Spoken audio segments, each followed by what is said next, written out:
Raman classes के इस भाग में आपका स्वागत है। और आज जो सब्जेक्ट हम लेकर के आए हैं वह है पॉलिटिकल साइंस, जिसे हम लोग हिंदी में कहते हैं राजनीति शास्त्र। और यह जो मैटर है यह पॉलिटिकल साइंस के छात्रों के लिए बहुत ही उपयोगी है। तो सबसे पहले हम बता दें कि राजनीति शास्त्र क्या है। इससे पहले हमने बताया था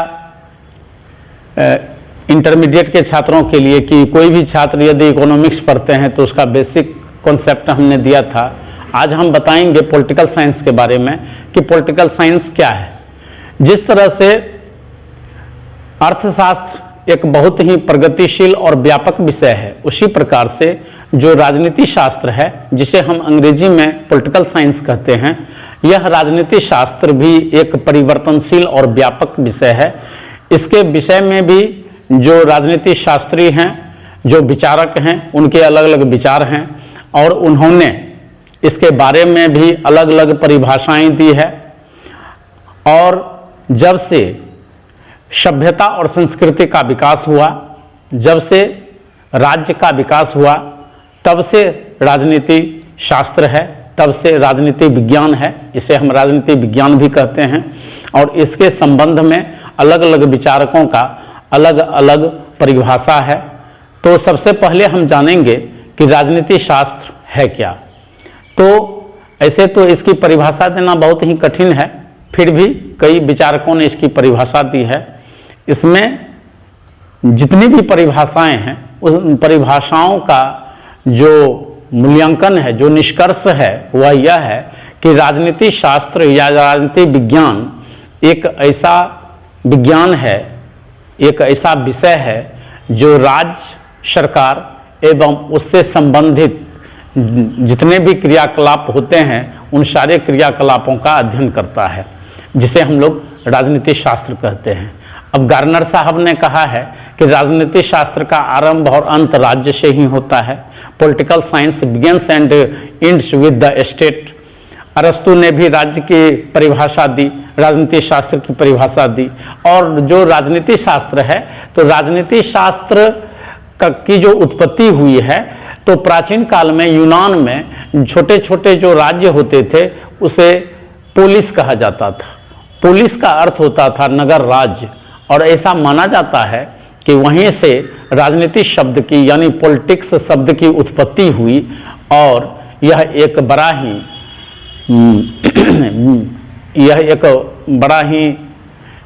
गूढ़ विषय बन गया, यह एक बड़ा ही व्यापक विषय बन गया। तो अब है कि राजनीति शास्त्र नागरिकों के उन क्रियाकलापों का भी अध्ययन करता है, उन क्रियाओं का भी अध्ययन करता है जिसका संबंध राज्य से होता है और व्यक्ति से होता है। तो निचले क्लास में, इंटरमीडिएट से जो नीचे का क्लास होता है, उसमें हम लोग राजनीति शास्त्र नहीं पढ़ते हैं, बल्कि उसको हम लोग नागरिक शास्त्र कहते हैं, जिसे हम लोग सिविक्स कहते हैं अंग्रेजी में। तो इसका जो बृहद रूप है वही राजनीति शास्त्र हो जाता है। तो राजनीति शास्त्र की परिभाषा अलग अलग है। अब है कि जो राज्य है, राज्य के बारे में अरस्तु ने कहा है कि राज्य परिवारों एवं ग्रामों का एक ऐसा संगठन है जिसका जो एक निश्चित भूभाग में रहता हो और जिसका उद्देश्य एक आत्मसंपन्न जीवन की प्राप्ति करना होता है। तो इस प्रकार से राज्य की अलग अलग परिभाषाएं हैं। और राज्य के 4 आवश्यक तत्व होते हैं: जनसंख्या, भूमि, सरकार और संप्रभुता। राज्य की सर्वश्रेष्ठ परिभाषा गार्नर ने दिया है। उन्होंने कहा कि राज्य परिवारों एवं ग्रामों का एक ऐसा संगठन है जो एक निश्चित भूभाग में रहता हो, जिसकी एक निश्चित सरकार हो, जो बाह्य आक्रमण से, जो बाह्य नियंत्रण से पूर्णतः मुक्त हो और जिसके आदेशों का पालन वहाँ की जनता स्वभावतः या आवश्यकतावश करते हों, उसे हम राज्य कहते हैं। तो राज्य के 4 आवश्यक तत्व होते हैं: जनसंख्या, भूमि, सरकार और संप्रभुता। जनसंख्या को अंग्रेजी में हम पॉपुलेशन कहते हैं, भूमि को टेरिटरी कहते हैं, सरकार को गवर्नमेंट कहते हैं और संप्रभुता को सोवरेनिटी कहते हैं। अब जो राज्य है तो राज्य की उत्पत्ति के बारे में भी अलग अलग सिद्धांत हैं, और जो राजनीति शास्त्र के छात्र हैं उनको इनका बेसिक नॉलेज बहुत जरूरी है कि अब जो राज्य है तो राज्य की उत्पत्ति कैसे हुई, राज्य की उत्पत्ति के संबंध में कौन कौन से सिद्धांत हैं। तो हम बता दें कि राज्य की उत्पत्ति के संबंध में 5 सिद्धांत हैं। सबसे पहला है दैवी सिद्धांत, इसके बाद है शक्ति सिद्धांत, इसके बाद है सामाजिक समझौते का सिद्धांत, इसके बाद है ऐतिहासिक या विकासवादी सिद्धांत, इसके बाद है मात्रिक या पैतृक सिद्धांत। तो सबसे पहला है कि दैवी अधिकार का सिद्धांत। दैवी अधिकार का सिद्धांत यह बताता है कि जो राज्य है वह एक ईश्वरकृत संस्था है, राज्य का निर्माण ईश्वर ने किया है और राजा उसके द्वारा भेजा गया प्रतिनिधि है। प्राचीन काल में जितने भी राजा हुए, जहाँ भी जिस देश में भी राजतंत्र की स्थापना हुई, तो उस देश में उस राज्य में जो शासन चला वह दैवी अधिकार के सिद्धांत के अनुसार चला और राजाओं ने अपने आप को ईश्वर का प्रतिनिधि माना और इसी के तहत उन्होंने शासन किया। तो जो दैवी अधिकार का सिद्धांत है इसमें राजा ही सर्वोपरि होता था, राजा को ही सारे अधिकार होते थे, केंद्रीय शक्ति राजा के हाथों में निहित होती थी, राजा ही न्यायाधीश का काम भी करते थे और राजा ही शासक होते थे। धीरे धीरे यह सिद्धांत जो है, इस सिद्धांत के अनुसार जितने भी देश में, जितने भी राज्य में शासन तंत्र चला, वह कुछ राजाओं के गलत शासन के कारण, कुछ राजाओं के निरंकुशता के कारण जो राजतंत्र था वह अलोकप्रिय हो गया और धीरे धीरे पूरी दुनिया से जो राजतंत्र है वह समाप्त हो गया। ऐसा नहीं है कि सारे राजा मतलब निरंकुश थे। इतिहास में बहुत ऐसे राजाओं का भी वर्णन मिलता है, जिसमें हम सम्राट अशोक के बारे में भी, अपने ही देश से अगर हम शुरू करते हैं तो सम्राट अशोक जो थे वो दुनिया के सबसे पहले प्रजापालक राजा हुए, जिन्होंने प्रजा की भलाई के लिए अनेक कार्य किए। तो ऐसे बहुत सारे उदाहरण मिलते हैं, लेकिन कुछ ऐसे भी राजा हैं जो निरंकुश हुए।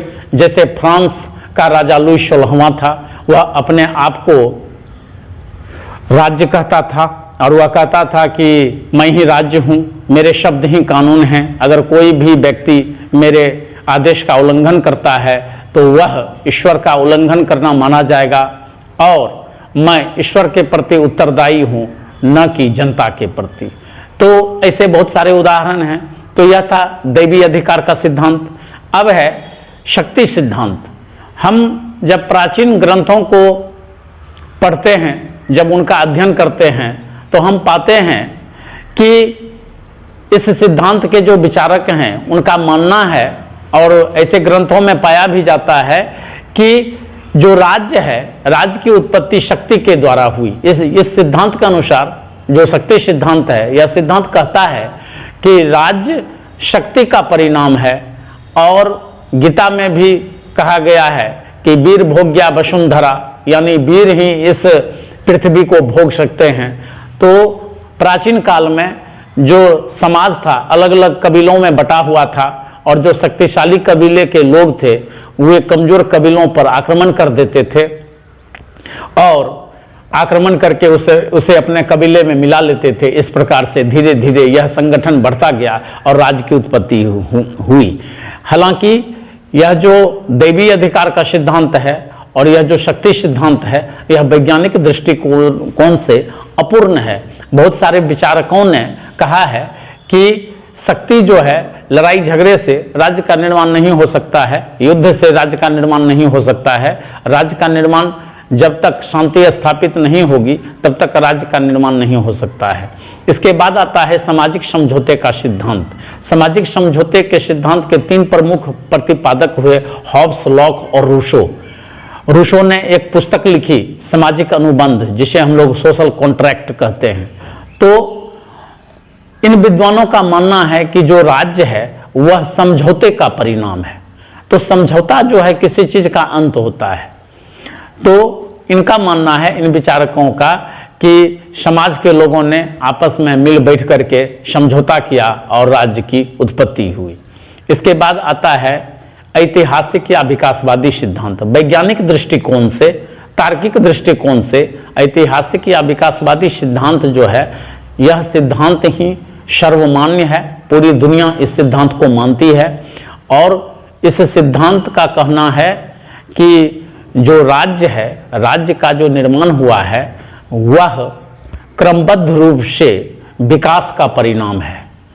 धीरे धीरे विकास करता गया और विकास के क्रम में ही राज्य की उत्पत्ति हुई। इसके बाद आता है मातृक या पैतृक सिद्धांत, जिसमें माता और पिता, कुछ समाज ऐसे थे जिसमें स्त्रियों का बोलबाला था, जिसमें स्त्रियों की प्रधानता थी, और कुछ समाज ऐसे थे जिसमें पुरुषों की प्रधानता थी। तो इस तरीके से भी राज्य का निर्माण हुआ। तो राज्य के संबंध में 5 सिद्धांत हैं। सबसे पहला है दैवीय अधिकार का सिद्धांत, तब है शक्ति सिद्धांत, तब है सामाजिक समझौते का सिद्धांत, तब है ऐतिहासिक या विकासवादी सिद्धांत, इसके बाद है मातृक या पैतृक सिद्धांत। इसमें सर्वमान्य सिद्धांत ऐतिहासिक या विकासवादी सिद्धांत है। अब है कि राज्य के जो 4 आवश्यक तत्व होते हैं, जिसे हमने पहले ही बताया था कि राज्य के 4 आवश्यक तत्वों में सबसे पहला है जनसंख्या।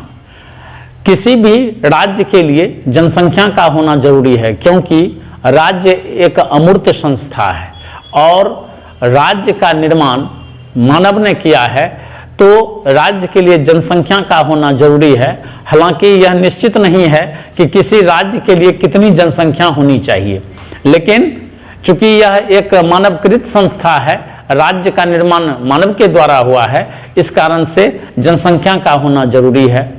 जनसंख्या इसका अभिन्न अंग है, तो जनसंख्या के अभाव में हम राज्य की कल्पना नहीं कर सकते हैं।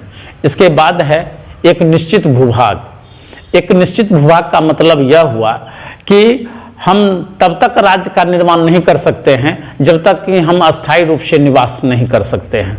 जिस प्रकार से एक खानाबदोश जनजाति जो है, खानाबदोश जो समुदाय है, वह राज्य का निर्माण नहीं कर सकता है क्योंकि उसके पास अस्थायी भूमि नहीं होती है। तो राज्य के लिए यह सबसे आवश्यक तत्व यह है कि राज्य कहलाने के लिए उस राज्य के जितने भी नागरिक हैं उनके पास अस्थायी जमीन हो, अर्थात तो उस देश के पास अपनी जमीन हो, निश्चित भूभाग हो और वह किसी के अधीन नहीं हो। हम लोग राजनीति शास्त्र में देश को राज्य कहते हैं। देश शब्द के लिए राजनीति शास्त्र में राज्य शब्द का प्रयोग हुआ है। इस कारण से जब तक हम अस्थायी रूप से नहीं रहेंगे तब तक हम राज्य का निर्माण नहीं कर सकते हैं। तो एक निश्चित भूभाग जो है वह राज्य का दूसरा सबसे आवश्यक तत्व है। इसके बाद तीसरा तत्व है सरकार। सरकार को हम लोग गवर्नमेंट कहते हैं। किसी भी राज्य, किसी भी समाज के लिए एक ऐसे व्यक्ति, एक ऐसी संस्था का होना जरूरी होता है जो उस राज्य पर, उस समाज पर नियंत्रण स्थापित कर सके, साथ ही साथ उस समाज के एवं राज्य के नागरिकों को विकास करने का सुअवसर प्रदान कर सके, उस समाज में, उस राज्य में शांति व्यवस्था स्थापित कर सके। तो इस तरह की जो संस्था है उसे हम लोग सरकार कहते हैं। तो राज्य एक अमूर्त संस्था है। राज्य को हम नहीं देखते हैं लेकिन सरकार को हम देखते हैं। सरकार मूर्त रूप है। तो सरकार जो है वह राज्य का संचालन करता है, इसलिए राज्य के लिए सरकार का होना बहुत ही जरूरी है।